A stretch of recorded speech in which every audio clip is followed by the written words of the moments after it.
So I worked at Roland Mouret in, it must have been 2013 because it was the first job that I got through my agent, and it was probably within a matter of a day because I'd signed up with them one morning, and then the next day I got the call from them to go into Roland Mouret.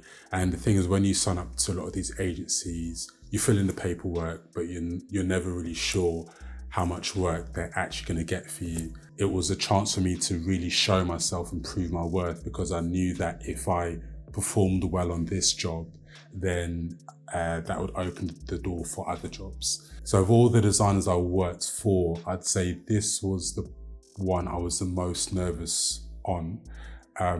Primarily because it was the first job I was the first major designer I was working for. They sent me to their offices of Roland Mouret, which was based in Bond Street actually. And that area is nostalgic to me because I went to university down there, London College of Fashion. It was round the back of Mayfair, and then I think it's like a 3-floor building. But when I walked in, it was everything that I expected Roland Mouret to be. The look of the team that was there, the look of the garments, it was almost like walking into like a dream. Even if I pinched myself, I still wouldn't wake up because this was reality. So when I walked in, the workroom manager showed me where to sit, and this was probably like 8 o'clock in the evening. So again, it's one of those late shifts, and you have to perform at your peak. And because it's Roland Mouret, you're dealing with silks, not so much chiffons, but you're dealing with these wool crepes, so very delicate fabrics. They have to be sewn correctly because the minute you sew them with the incorrect tension or the wrong thread, it shows up as puckers in the fabric, and you never press them out.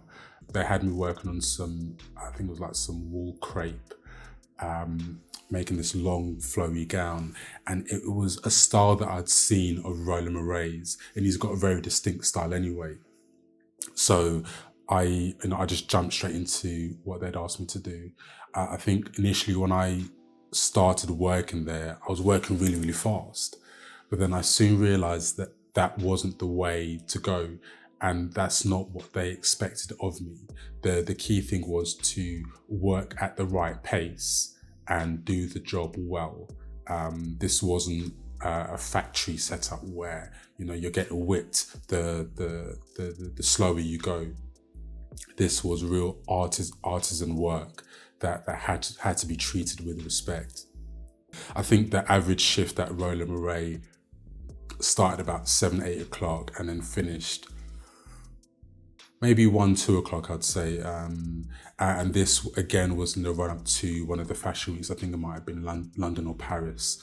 I think that's what made it more hard for me, because I'd never worked for anybody else or anybody else's environment that late, and was expected to perform optimally.